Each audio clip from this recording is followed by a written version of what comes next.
Coming up on the CHGO Cubs podcast, Pat is here with me and for Luke. Luke went to Mexico again. Don't let the facts get in the way of a good story. We got the Setup Man Kyle Stanley join us midway through the show. Maybe we'll let him close it out too. And, you know, the full squad is in Mesa. So there's so much to talk about, and I'm so excited about it. So CHGO Cubs next.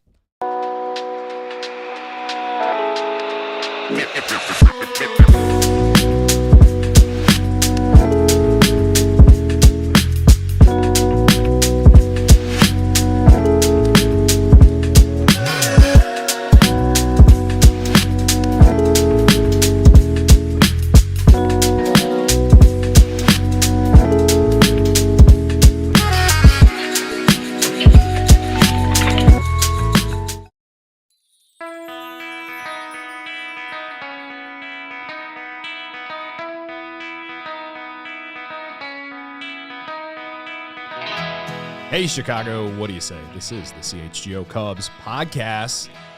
Happy Monday. Cody Delmendo. Pat Norton. What's up?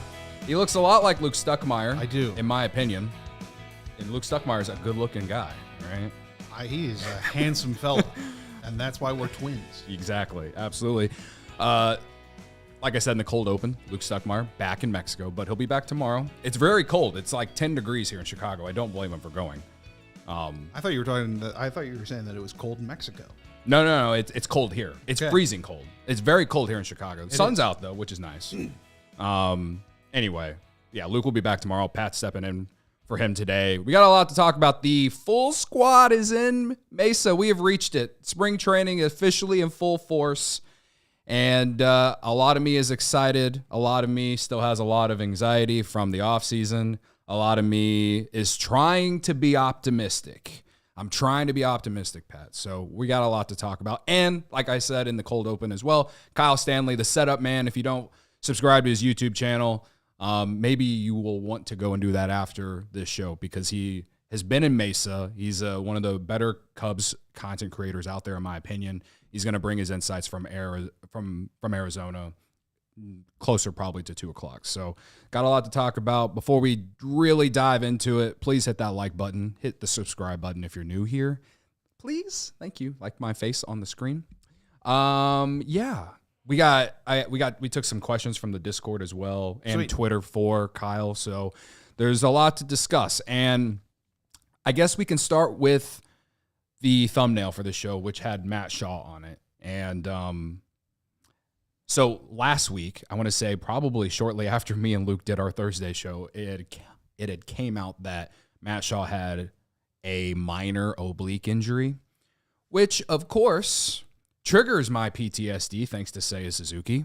And it just feels like this entire roster, for some reason, is always getting an oblique injury. A lot of soft tissue problems. Right? Yeah. And anyway, yesterday he said to the media that every day I feel good, so I come in and I do my running and defense and everything, and honestly, I feel really good. And he later said we'll be rocking and rolling pretty soon. He also said that today, as in Monday, that he'd be doing some throwing and hitting.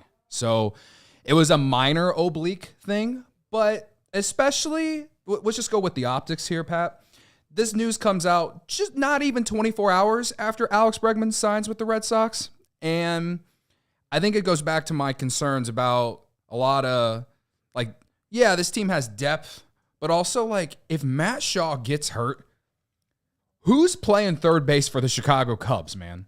You're going to be holding your breath on that, too, all year. I feel like these oblique injuries never really go away unless you have an entire offseason to heal. Mm-hmm. They can just kind of linger. And maybe for Shaw, it's a different case. Maybe for Shaw, it's, it really is kind of a day-to-day thing.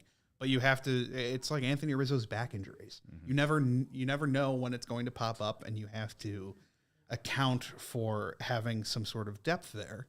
And right now, it's not great for the Cubs. Mm-hmm. Right now, you'd be expecting John Birdie to step in the event that Matt Shaw, is dealing with this, more of a longer term thing. Mm-hmm. So we'll kind of see. Yeah. Gary says in the chat, apparently Owen Casey got hurt in camp today. Maybe Sean can look that up for us and we can have more insight on that because I didn't see that at all.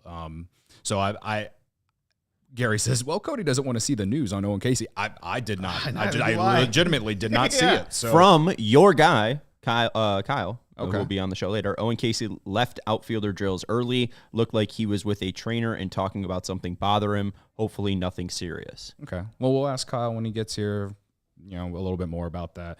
And I hope, this is my fan optimism, pure on Delulu, probably.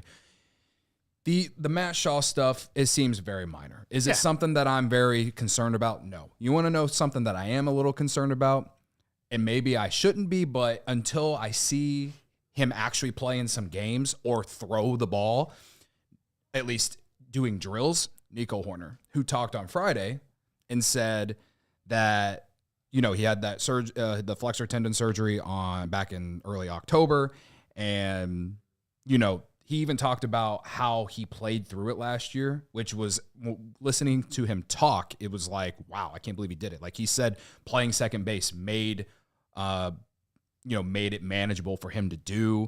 He talked about how gripping the bat was an issue when it came to hitting. We talked a lot about how Hoerner's offense kind of wasn't as good as 2023 last year. And like this injury, the hand and forearm, whatever you want to call it, had a lot to do with his offense. Now, the defense was still there, and that's incredible, and it's very admirable that he was able to get through the season the way he did. But he said, related to throwing, he said that he's still working towards that. The throwing program has been going for a little while now, made good progress on that, learning a ton, definitely more detail in a throwing program than anything I've done. So for me, when it comes to Hoerner, I just want to see him play a spring training game or something. And I don't know when we're going to see that. And so like, I think I definitely have more concern about Hoerner right now.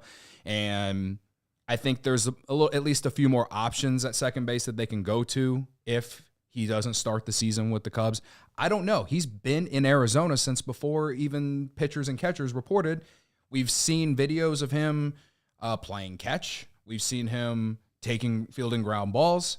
But whenever he's fielding ground balls, he's not doing a lot of throwing while doing them. So I guess I'm just very confused about a lot of that in general. I think he's someone too who you'd rather see a short absence to begin the year than let him play at anything less than 100%, because it's another thing where recovering from a surgery or recovering from a soft tissue issue like Matt Shaw, tissue issue, that was fun. But with those, it's when you're not 100%, it really leaks into your performance depending on what your game is. And 2 years ago, Nico Hoerner was driving the ball a lot better. Last year, that dipped. And then you get the explanation towards the end of the year that he's dealing with this flexor tendon strain or issue and requires the surgery. And it kind of all clicks. It makes it make sense. And he's just someone who, if he's 100%, you're off and running in the right direction. But that's probably not going to be by opening day. It's probably not going to be until at least a few weeks into the season either. Right. Now, you on a spin zone, he did say that despite the grip stuff, the grip issues he had last year, he feels uncompromised with that now. That's great. So if he's hitting, he said that he's back swinging in the cage and stuff now. That gives me some hope and optimism, like for him to openly say that. So I think what worries me about guys going into the spring with like recovering from an injury and stuff like that, we've talked about with guys who were quote unquote injury prone in the past. Like I'll just use Nick Madrigal as an example. And this isn't because they're similar type players in the fact of, bat to ball skills and stuff like that. But it took me a while to give up on Nick Madrigal because it always felt like he was doing some sort of rehab. You know what I mean? Like he was just never healthy going into a season. Now, eventually we got to a point where I gave up on Nick Madrigal. And obviously Nico Hoerner is a significantly better player than Nick Madrigal. But the point is when you go into spring and you're still recovering from an injury, you spend an entire offseason rehabbing or recovering from something. You're not really able to go into an offseason and work on things you want to improve on. You know what I mean? Yeah. And so that's my concern with Nico. I still think Nico will be a very productive player for the Cubs this year if he's healthy and on the field. But I'm holding out concern right now because I just don't know where he's at. And it feels like it's nice to hear him talk about it, but right now I would say that I don't think he's going to play in Japan. No. That's where no. I don't feel like I'd be he's going to play shocked. in Japan. And right now you've got to be thrilled because who would this role be perfect for who isn't around right now? Miles Mastrobuoni, right? Bring him back. Yeah, we'll see. And we'll see kind of what the plan is for Japan or going into April too when they start playing games here. Mm-hmm. And if Hoerner's not ready, what is your plan? Right. Because you don't currently have the depth that you'd like to be able to sustain kind of that going forward. Especially now too, there has to be at least some thought given to the fact that Shaw is dealing with an oblique, and those, it's minor. He should be playing pretty soon. Maybe he doesn't. Maybe he's playing on Thursday when they have their first spring game. Yeah. But you just kind of got to take it slow. You got to be concerned about it, and you got to be concerned about that depth. What does that lead to? So some people have mentioned in the chat, like Justin Turner is very much still a possibility for the Cubs. As a free agent. Now, he doesn't play second base, but as a bench option, right? Patrick Mooney said on Northside Territory today as much about Justin Turner and Jose Iglesias. Jose Iglesias, he plays at middle infield, right? Yep. So on top of the fact you still have Brujan, you got back for Matt Mervis, which, again, I don't know his role at all, like what's going on with him. We'll see. You got Gage Workman in the Rule 5, right?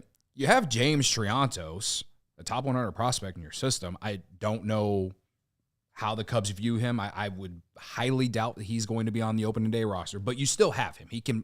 They've been playing him at second base. He's not nearly as good defensively as Nico Hoerner, but from my understanding, from reading, people view James Triantos a lot like Nico Hoerner as a offensive profile, at least. This is kind of what makes it frustrating about the whole Bregman-Shaw thing. Like, if Hoerner is hurt and not ready to start the season, you could have easily moved Shaw to second base and played Bregman at third, right? Everything is past. We are where we're at. But I just am very intrigued to find out where guys are playing throughout the spring, and the names I just mentioned, why not just get Jose Iglesias in here, man? There's a name that I mentioned to last week that I took a lot of heat for, and I think you know where I'm going with this. I'm blanking, to be honest with you. Okay. Former Cub. Former Cub, okay. Signed a very, very expensive contract with another team a few years ago.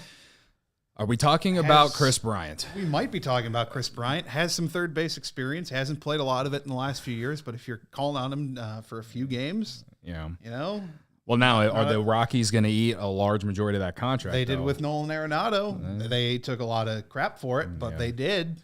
If it's one of those situations, kind of like the Anthony Rendon thing in Anaheim, where they just basically don't want to deal with it, like maybe, like they basically like the the Rendon stuff is interesting because they announced that he's going to have hip surgery at the beginning of spring training. Like, why didn't you have it, in November? Out indefinitely. Like, did they purposely set that up that way that he just wouldn't be near the team, right? My guess would be that they did. Now, personally, of course, my heart, my emotions say, yeah, Chris Bryant, yeah, Cubs legend, right? But he hadn't played third base in a really long time. And would I mind him in a bench role or whatever? Sure, but I don't think it's realistic, and I don't think it's realistic either. And we can sit here, and maybe this is a good transition after the break where we can talk about owners in baseball. Like, if there's any owners that make me feel good about Tom Ricketts, it's the owners in Colorado right now. So I don't think that they would eat all that money to get him to go away. But maybe Javi Baez is a different example. But it just but that's also the same situation. They are the kind of the same situation because they both. It felt like once they left Chicago, and this is probably incredibly naive to say, it felt like they fell out of love with the game. And I don't know, maybe you change bring of back scenery, some of the magic for a little bit. And Bryant, 4 years, get the Rockies to pay 15 of the 25 or whatever he's owed. I don't know, man. We'll talk more about it again, I want to talk a kind of transitioning to this ownership talk. Sure. But let me first talk to you about Ride-On Optics. Luke loves Ride-On Optics. He with his eyesight, he needs them in the left field bleachers when he's with me on Friday 120s. All right, Patrick, I don't know if you know this. Luke's old. Is he? Yeah. All right. if you didn't know. Ride-On Optics manufactures and sells scopes, sights, binoculars, and other similar products for outdoorsmen. They're a major brand focused on elevated quality of their products and their unlimited lifetime warranty.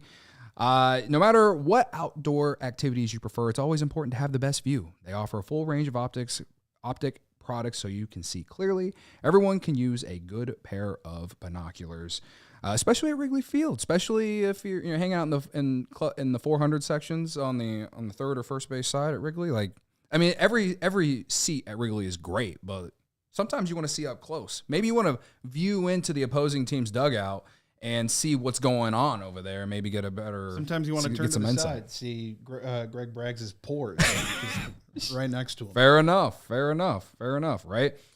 They offer high performance at a lower price.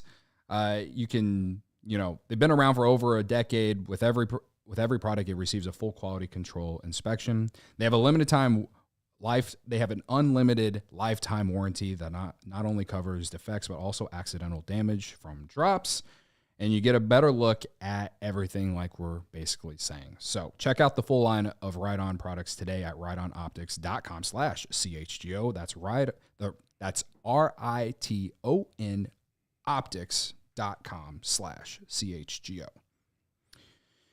All right, auto show deals are going on now at Ray Chevrolet in Fox Lake. That means the latest vehicles you've been looking for are now priced with huge auto show savings like $11,000 of off MSRP on new Chevy models. Or check out their selection of over 125 vehicles priced under $20,000 with one of Chicagoland's largest Chevy inventories. You're sure to find the perfect vehicle for you. And as one of the top-selling Chevy dealers in the Midwest, they're able to keep their prices competitive, so you know you'll get a great deal. Plus, Ray's price promise lets you shop confidently because a guarantee of no add-ons, no hidden fees, and no gimmicks means the price that you see is the price you pay. Patrick, me and Luke say it all the time. We hate a bait and switch. Ray Chevrolet, they hate bait and switches as well, right? You don't have to worry about price changing, stressful negotiating, or any tricks. The people at Ray Chevrolet just want to help you get into the right vehicle at the right price.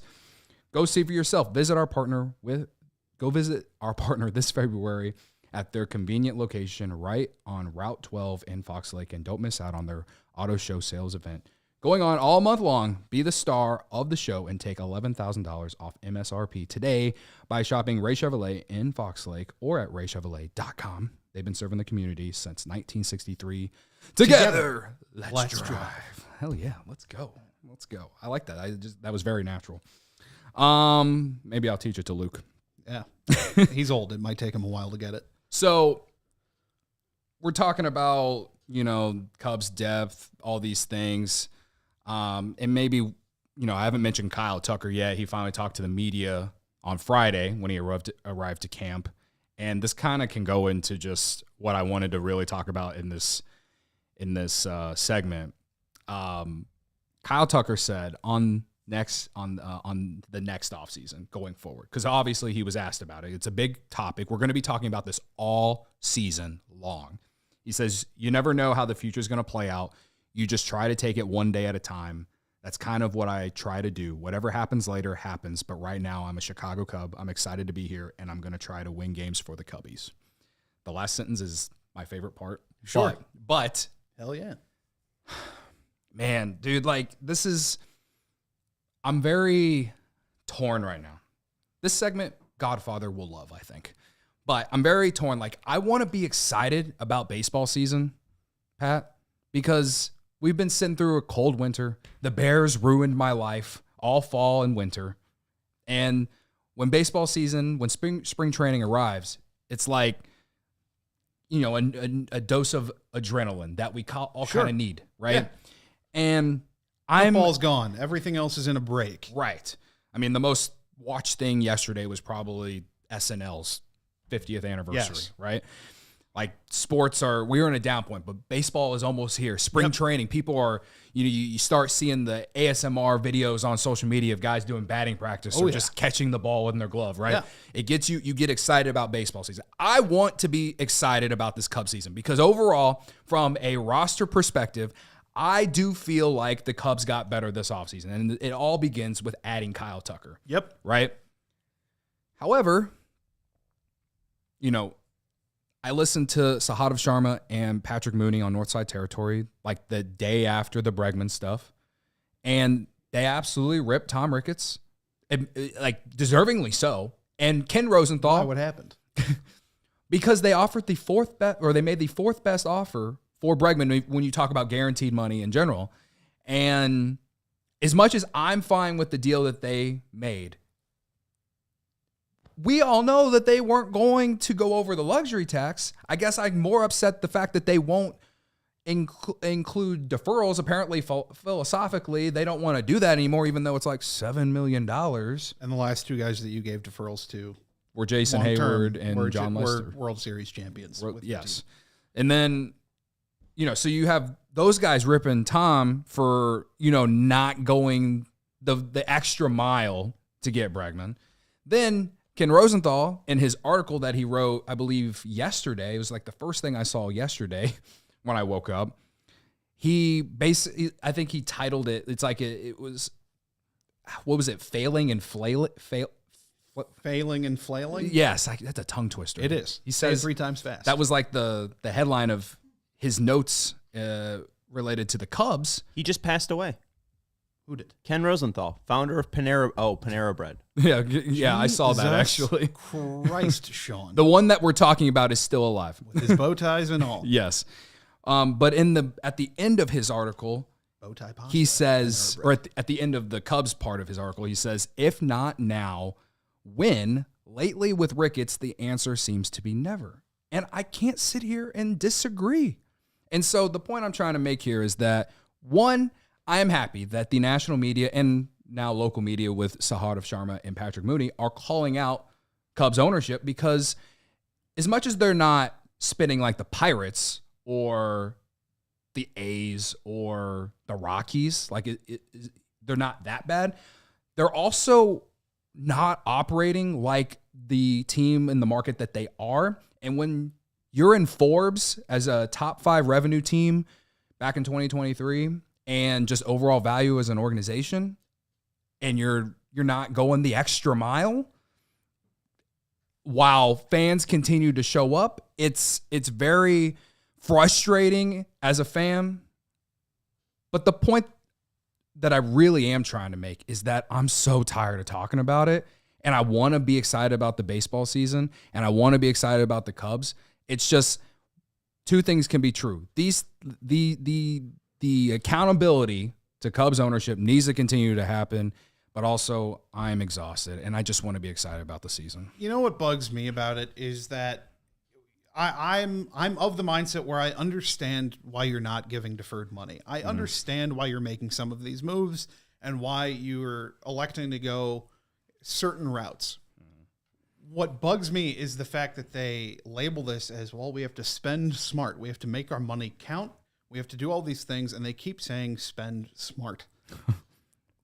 You're in this situation, though, because you didn't last year, and you barely eclipsed the curtain of the luxury tax, and that's why you're kind of sitting back right now, because you're not fully committed to going over that and being back in that situation again, because you're not sure that this is exactly the window for you to win right now.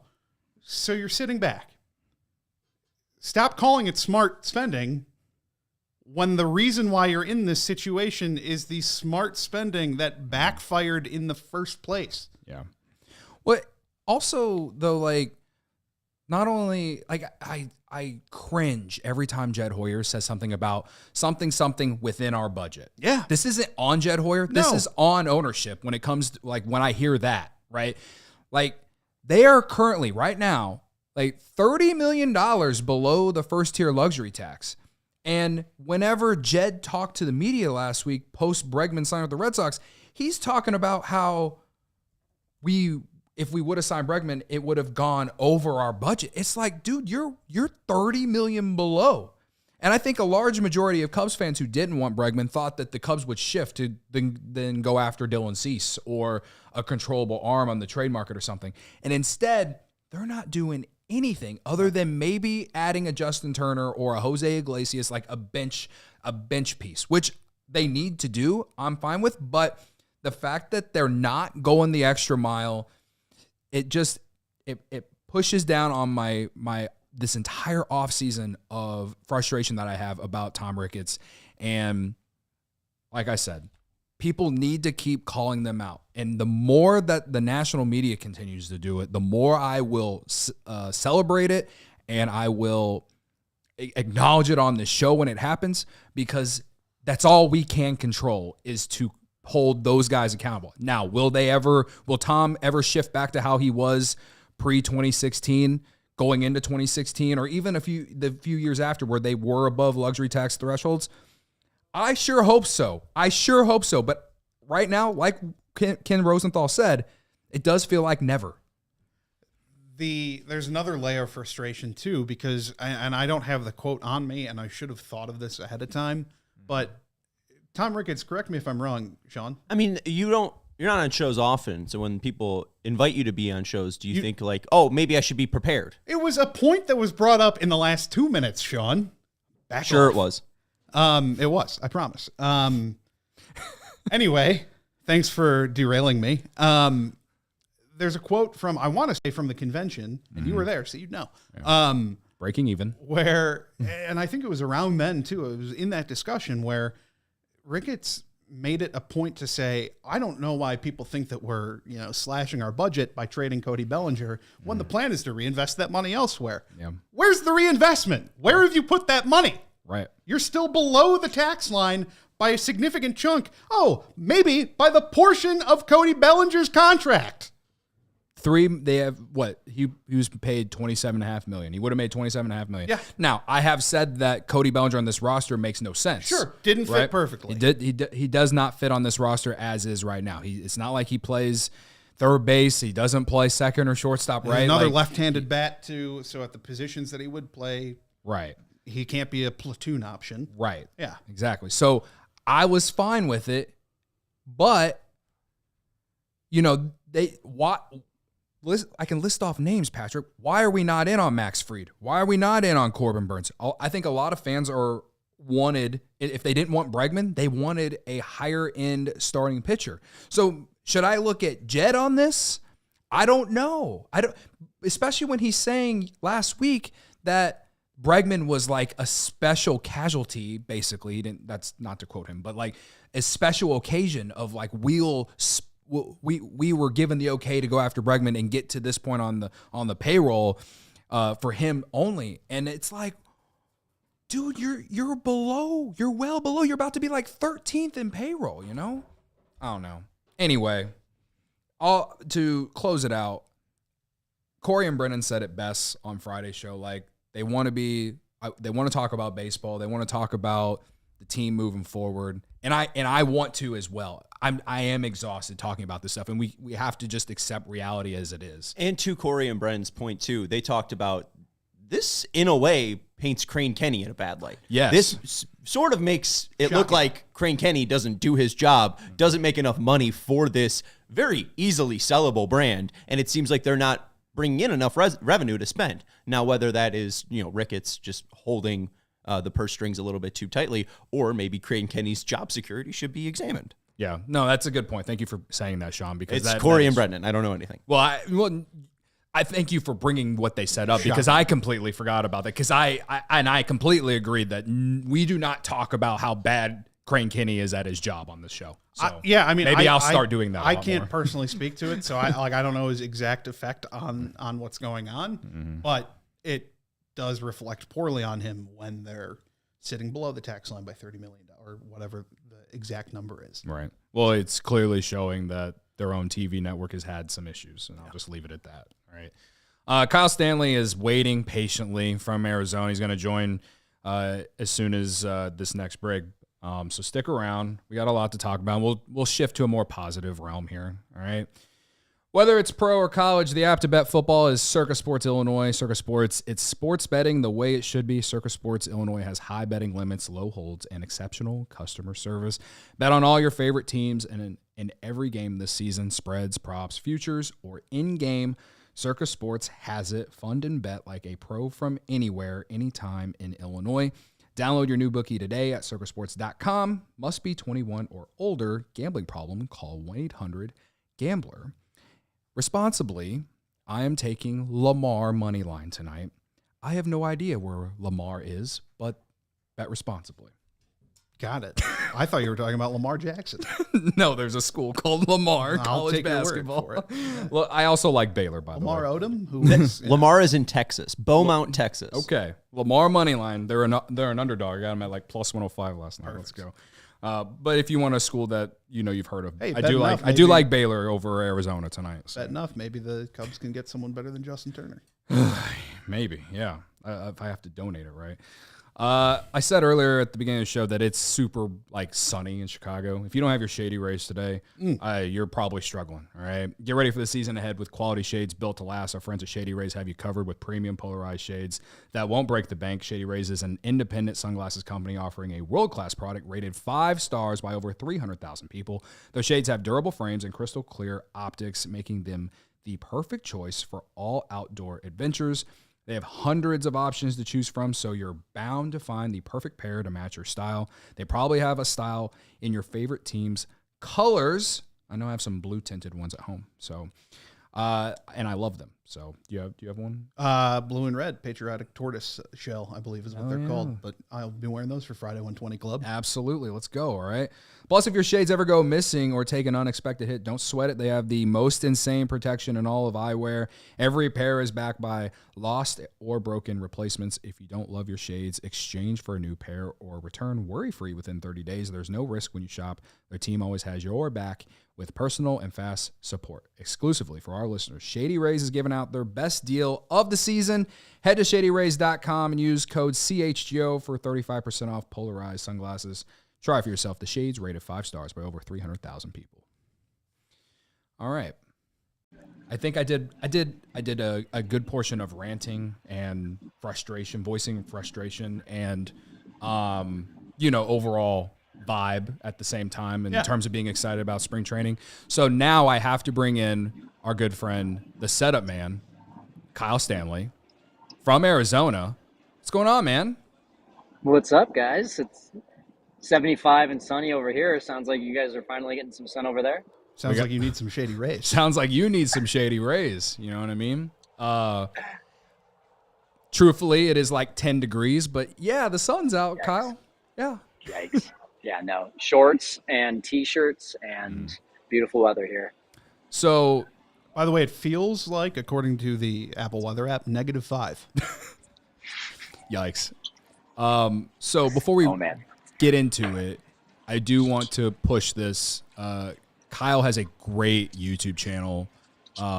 He's been out in Arizona since first day, doing videos and getting players, throwing, pitching and guys doing batting practice, stuff like that in the backfields, hanging out with my guy, Rich Beasterfield. I saw my guy, Blake is there as well. Yep, just got here today. Right. So there's a handful of Cubs creators out there. And if you do not follow Kyle's YouTube channel, it's just the Setup Man, correct? Yeah, the Setup Man. And don't forget about crazy fungo drills that for some reason get over 1 million views on Twitter. I don't know what that's about, but we're getting those for you guys too. With the fun and fungo. Yeah.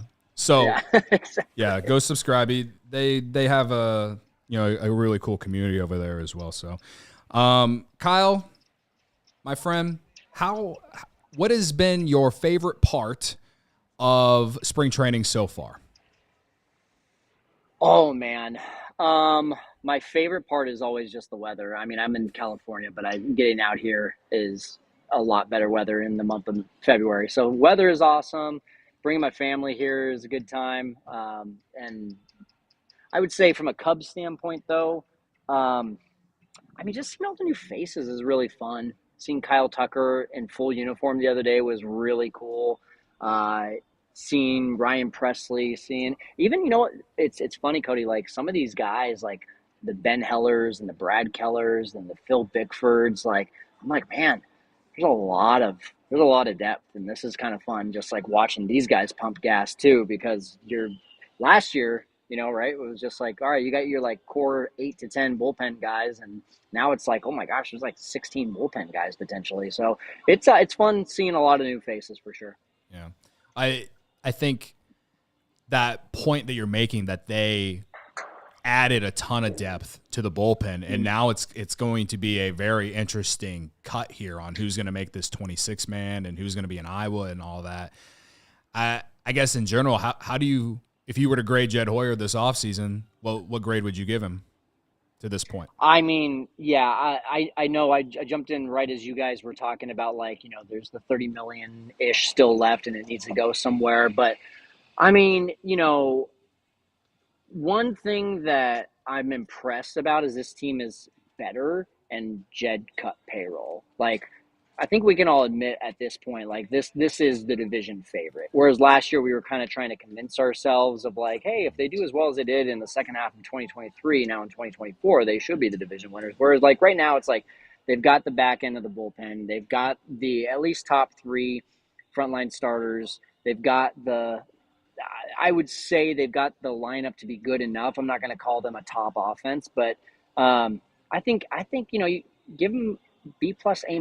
Like I'm happy with where he's at now. If he goes out and gets another starter of impact, that would be an A+. And if he just, I don't know, like at the very least, there needs to be another bench guy. It just feels like the bench is very light right now. Of course, you got the Ballesteros of the world. You got Casey. You got all these guys that could come up at any time. But I don't know if we really want to rely on the minor league guys to be the bench pieces for the depth, if that makes sense. I know that we'll kind of touch on this again in a little bit when you're answering some of the diehard questions, but are there any guys who have stuck out to you as not, I guess, under the radar as people who you really kind of can see making a larger impact than you would expect or than other people expect? I got this question earlier today, actually, from Blake. And there's just not enough reps out here yet, sure. I would say. So, I was really looking forward to seeing a lot of – I mean, I was really looking forward to seeing Matt Shaw take a lot of reps. He took – I got here, as Cody alluded to, a couple days before pitchers and catchers reported, and Matt Shaw was taking a lot of reps at third base. And I wanted to see more of that. I wanted to see some batting practice. I wanted to see some live hitter things from him. Obviously, that took a turn with the oblique. I remember going into spring training last year, and Jordan Wicks was really impressing me from the live hitters. So far, he's kind of, I don't know, I just need more reps, really, is what it comes down to. But Porter Hodge looked amazing the other day, struck out all 4 batters that he saw. Ben Heller just threw over here, struck out Kyle Tucker on a nasty, I don't know what it was. It looked like a slider on a 3-2. Ryan Brazier has looked good. There's a few guys that you've seen a few pitches from that you're like, oh, okay, he looks like he's in midseason form. But is there anyone that I would say is like, wow, is really blowing me away? I haven't seen enough reps yet. Yeah. Well, at the beginning of the show, Gary in the chat dropped some news that you put out there that Owen Casey, I guess, came off the field not feeling well. Yeah. Like, can you give us more insight on that? Like, do you feel like it's just a precautionary thing, or just give us what you know? They were doing a drill where they were in right field, going down the right field line to take the throw, spin around, throw to second, and his throw wasn't very good. And then 10, 15 seconds later, he's coming off with a trainer, and I couldn't hear. He was really close, but I couldn't hear. But all I heard was something to the effect of it just sounded like frustration. That's all, and I don't know, maybe he's sick to his stomach. I have no idea. But I felt like I needed to share that because I was wondering where that $30 million went, Jed. yeah, exactly. Yeah. It looked like something came up lame a little bit. Yeah, we'll just kind of wait and see what the Cubs put out there for us to know, I guess. But it is one of those things. We were talking about Shaw. We were talking about Nico at the top of the show and their injury updates that they gave at the end of last week. And I guess, like I said at the beginning of the show, that Shaw said yesterday that he was going to start throwing and hitting today. Like, he openly said that today would be the day he would do that. So did you get a chance to see him do any batting practice or anything like that? No batting practice. He was throwing from about 90 feet. Once the fielding drills started, he took ground balls, but he wasn't throwing across the diamond. Same with Nico. He's taking ground balls, but he's not throwing at all. Yeah, but I'm just glad to see that Matt Shaw was actually doing baseball activities today. That's definitely a good step forward. And I saw him 3 days ago as he was signing autographs with some guys, and went over and said hi since he was on my show. And he was like, hey, I'm feeling good. He's like, he felt it 5-6 days before that. And he's like, I'm pretty much on the upswing right now. And I actually posted one of my helpers over here. His name's Ty. He got a video of Matt after throwing a couple. He went like this to like a trainer or something. So I think everything is positive from what I'm seeing. Well, that's good news. Yeah. Now, last week I saw you tweet that video, the video of Nico not fielding the ball, but then not throwing it, and then it brought out all of the Twitter, the Cubs Twitter haters, I don't know, I don't want to call them conspiracy theorists, right. or they know ball, the people who think they know ball more than other people. I don't know what to call them, but you got a lot of pushback on how you perceive this. And it seems like, in a way, you are correct because, he's not throwing. That said, I've seen him play catch. I mean, it's different than, fielding and throwing and stuff like that. So, I don't know how serious I should be taking this whole thing.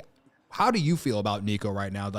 I feel like he isn't going to be playing in Japan right now. Yeah. Can he make it to opening day? I hope. But I don't feel like, based off what he said last week, I don't feel great about him at least playing in Japan. Yeah, I don't feel great about that either. And it's funny, man. You post something and you think to yourself I just want to show people that he's not throwing yet. And everyone's like, well, he's been throwing out there. Stop, getting to conclusions. I'm like, I'm just showing you guys that he didn't throw the ball to second base, and it was a 30-foot throw. If he's not making that throw, I don't know, maybe that's something to just keep an eye out for. But anyway, I think the bigger thing for me is I haven't seen him take any dry swings either. Which I don't know if he would do that out in public. There's a private batting cage over here. There's the entire performance center. He could be doing things like that behind the scenes. So a lot of stuff, because I don't have media credentials, there's a lot of stuff that I don't have eyes for.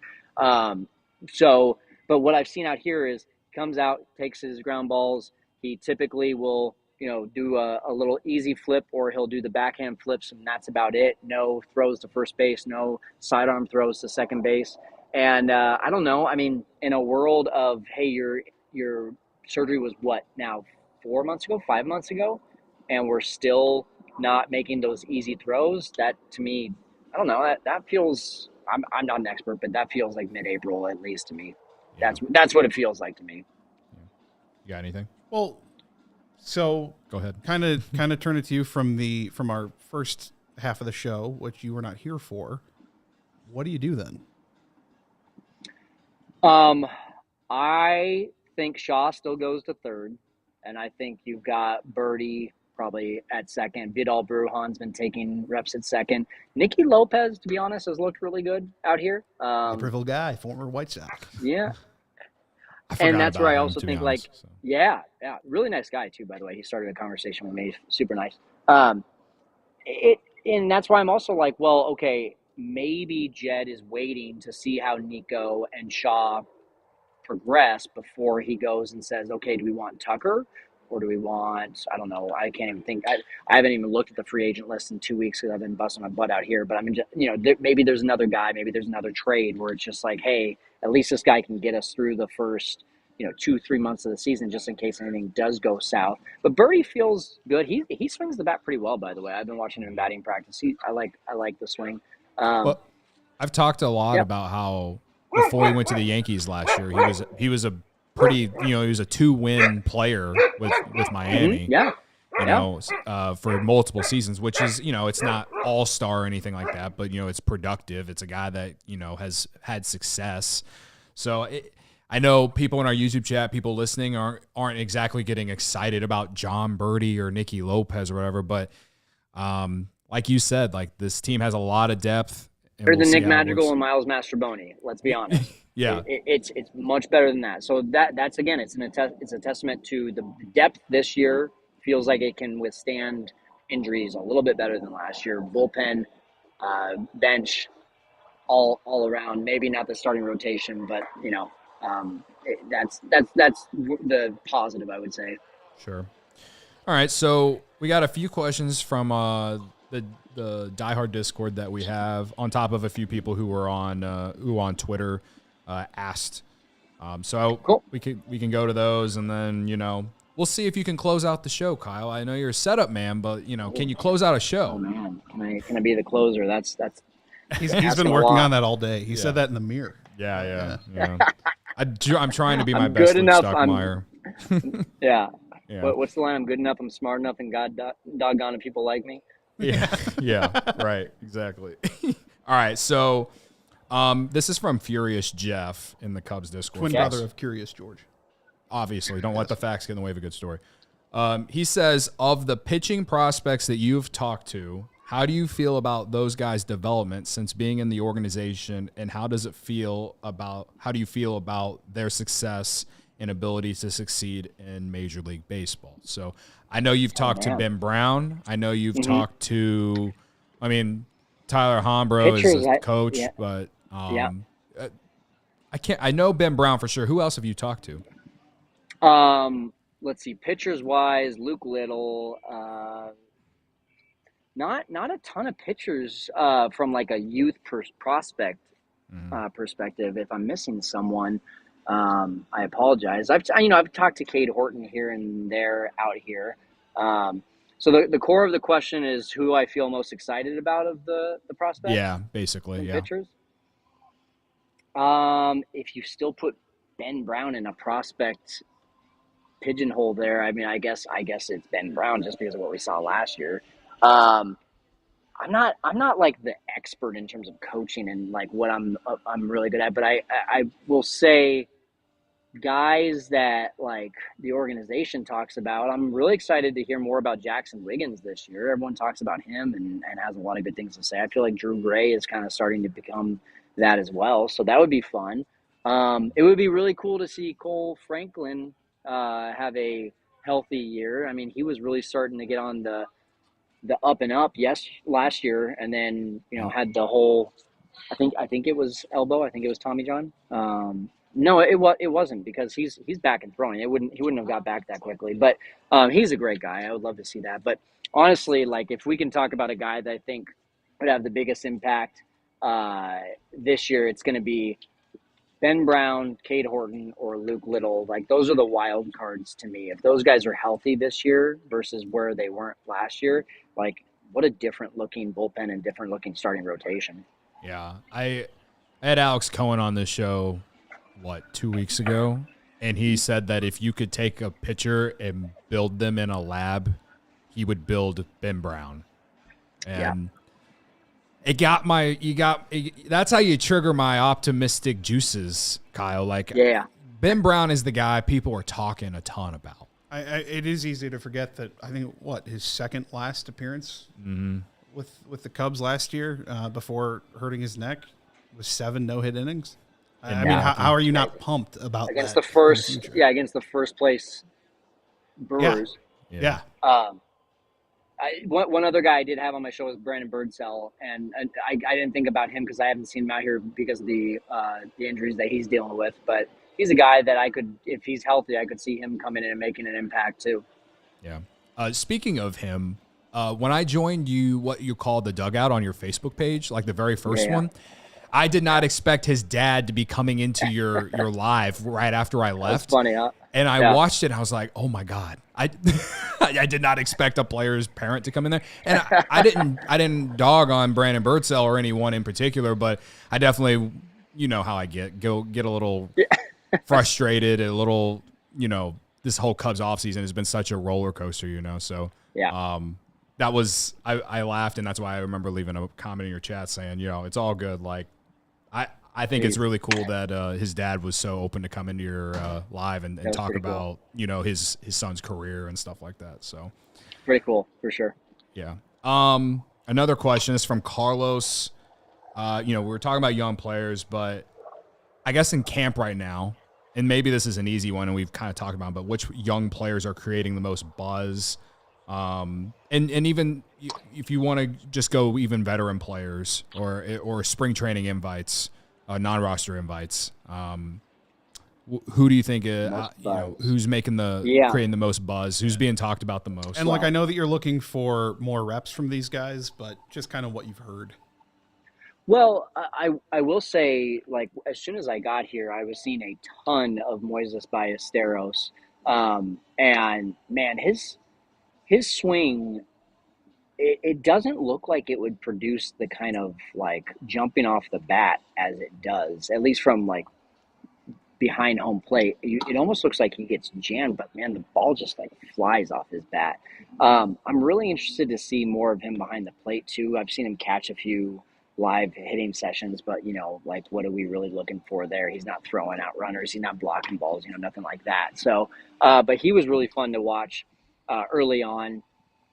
Other exciting guys. I mean, obviously everyone has been waiting for Kyle Tucker to come out here and swing the bat. And his first swing today that he took, he almost took Justin Steele deep to left center field. So it bounced off the warning track.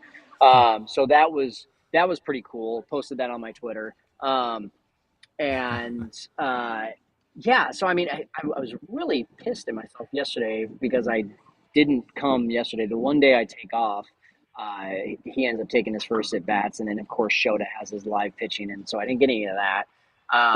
But that I will say, like with the Japanese media here, I don't know if I just don't remember it as much last year, but it feels like they are out in full force this year, where it was like I thought I only saw a few of them last year. So I don't know if that's because 30, 45 minutes away, you've also got the Dodgers, and so they're just like, oh, Cubs are next on our list to go get some stuff, or if it's because Shota had such a good year and Seiya, is back. And I don't know if that's the reason that they're out here so much, but they're out here in droves. So that's been kind of cool. I would say those are the main ones that have been creating quote unquote buzz. And then I think Matt Shaw was a guy like that as well, but just wasn't out here for 4 or 5 days straight because of the oblique. Right. All right. Well, this is kind of it's not the same question, but like some of the non-roster invites. So like you mentioned Ben Heller. I know you talked to Tyler Zombro on your YouTube channel, and he loves Brad Keller. Like he's excited about Brad Keller. Yeah. Have you seen any of those guys? Is there a guess you can make on who could maybe make that 26 man of these non-roster invites? Yeah. Heller threw for the second time today. He was one of the only pitchers that I've seen throw twice. I've seen now Wicks throw twice, Killian throw twice, Heller, and I think that's about it. But Keller the other day looked a little wild. The stuff looks like it's there, but Heller definitely has looked pretty decent the couple times that I've seen him. Now, I think it was Carson Kelly that took him deep, but aside from that, he actually looked good with his other batters that he faced. And then today, like I said, he took on the challenge of Kyle Tucker and struck him out. It was like probably about an 11 pitch at bat of fouling off pitches to get to full count and then striking him out on some sort of off speed on 3-2.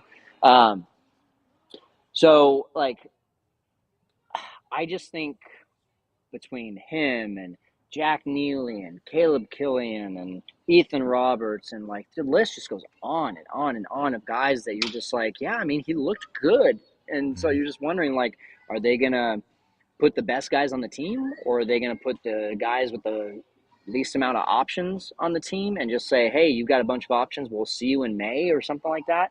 I don't know what the plan is going to be. I really hope that because this year is like, hey, we got to win this year, that they just start with the best from the beginning, especially with that ridiculous ridiculous April schedule that they have. Like, I don't really want to see guys just because they don't have options on the team and, oh, he might be able to get through it for us while so-and-so goes down to AAA and gets more reps. Like, no, let's just put the best guys on the 26-man roster is where I'm rooting for. But I think the games are going to show a lot more about those guys. And, those are the guys that you actually care about the results, right? The guys like Steele and Imanaga and all that. Like, if they come out of spring with a 9 ERA, you're just kind of like, whatever. But if Ben Heller or Brad Keller have like a 1.11 ERA in spring, you're like, oh, do these guys make the roster? Like, I think that's going to be the bigger telling sign to me.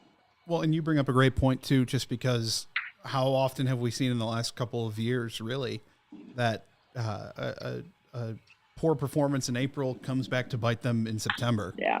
And how much longer can you afford to say, well, we'll get around to it. These games matter. As much as some people think, well, September baseball, that's when it really matters. Nope, they all count the same. So. Yeah.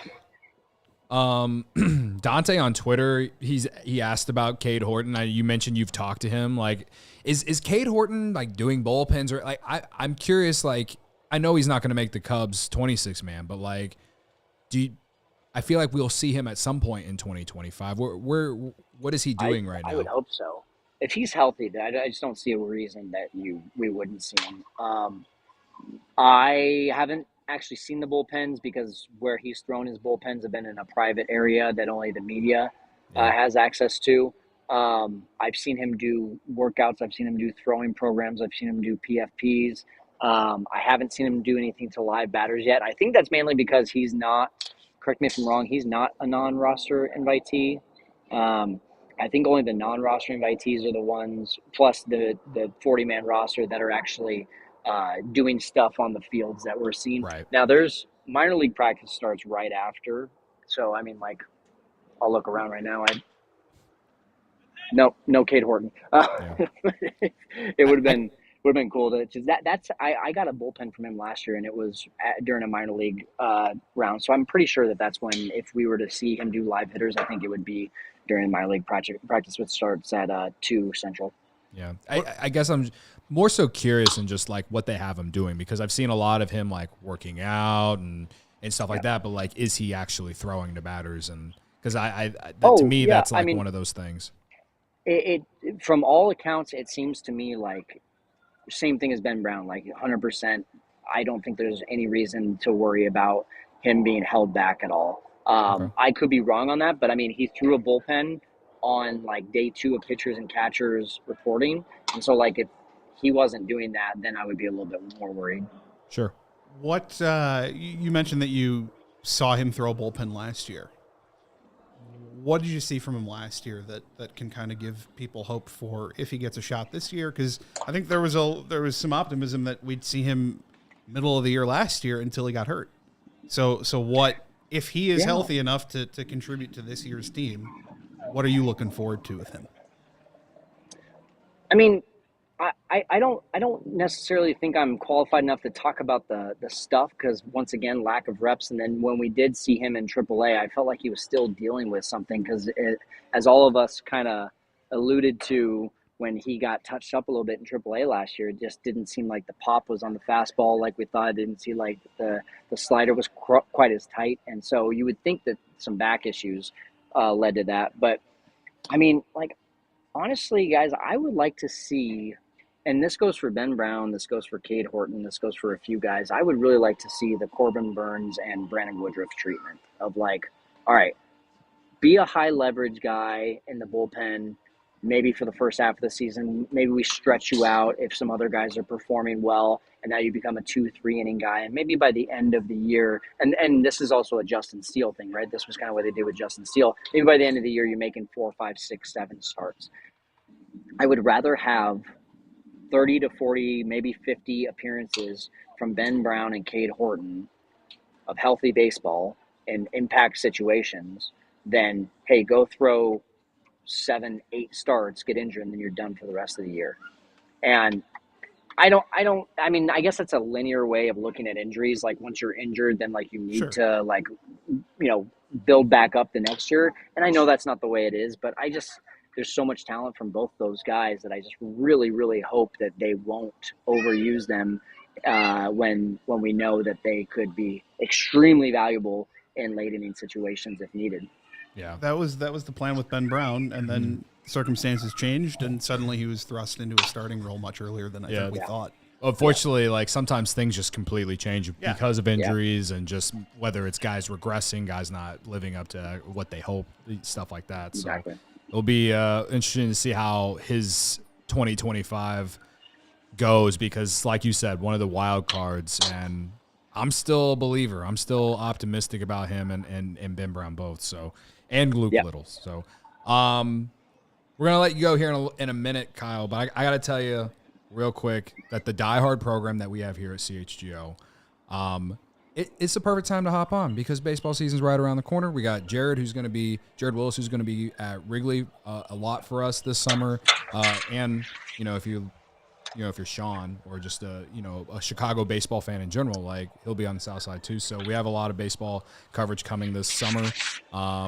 You get 20% off merch, you get 20% off events, stuff like that. There's all kinds of reasons to become a diehard. Our Discord, the Cubs Discord, is very, very, very civil, unlike some other Discords out there. We're not going to talk about it. So, it's a great time to become a diehard, especially with baseball season right around the corner. Also, the NFL draft coming up. Yep. Combine next week. Yeah, Combine. Yeah, Bears guys are doing a ton of work. So, Kyle, before I let you go, my friend, the most important question that I'm going to ask you, are the Cubs going to make the playoffs this year? The end? Okay. Yeah, that's it, man. Are the Cubs going to make the playoffs this year, man? It's the easiest question. Okay, really quickly, before I answer that question, there's the fam right there. So Hello, fam. Hello, fam. Yes. So, yes, the Cubs will make the playoffs in 2025. I feel very strongly about that. Do you, how many wins? I thought Pacoda was a little aggressive. I would say right now 87-88. Is that enough to win the division? I think that's enough for a playoff spot. All right. Okay. I don't know. I don't know if that ends Non-committal. up being. Yeah, I don't know if that ends up being. I think you're most likely to win it in the division. I think the Reds could be surprising. I think the Brewers could always do their crazy magic of like how they even win. I have no idea. But yeah, I mean, I think at least some sort of playoff spot gets you in with 87-88. Okay. Kyle, has anyone ever told you that you look like a crossover between Justin Verlander and maybe Kevin Stefanski?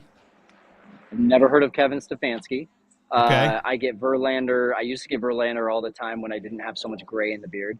But recently you mentioned him. 140 now, so. Yeah. You mentioned him earlier, though, Cody. Rich Biesterfeld says that I look like John Birdie. So he says that he was thinking that I'm on the field, and I'm not. And that you're really fast. I get that one. Yeah. Yes, extremely fast. I can steal 42 bases. All right, man. Well, I appreciate you taking the time and coming on here and chatting a little Cubs, man. And we'll have to have you on again soon. And if you're out here in Chicago this summer, which I know you were last summer, you have to come hang out with us in the bleachers at Friday 120 Clubs, dude. I'm hoping in September because wife is going to be given birth in May. So hey, congratulations. Congratulations. Thank you. So we're at least 3 months after that. So hopefully September, some playoff baseball, Friday 120, I'm there. Awesome, man. Well, I'm going to hold you to it. All right. Sounds good. Thanks again for joining us, guys. Kyle. Take care. All right. Tomorrow, Luke Stuckmeyer's back. Thanks for stepping in today, man. You're welcome. You did well. Thanks. You did very, No one very hates well. me right now. I don't think except for anyone maybe hates you. Sean. Nah. Well, maybe. I don't know. I mean, don't speak for me. I do hate Patrick just a little bit. All right. I get it. All right. Well, we'll be back tomorrow, 1:30. Luke Stuckmeyer will be back. We got so much that we kind of missed on today, but I feel like we caught up with where the Cubs are, and all games start on Thursday. So I'm like I said in the second segment, I'm moving forward. I'm ready for baseball. I'm ready to talk about baseball and all that. So anyway, hit the like button on your way out. Subscribe if you're new here, please. Would appreciate it. All of your support means so much, and it is how we grow and how we exist. So thanks for checking out CHGO Cubs Podcast. We'll see you tomorrow. Goodbye.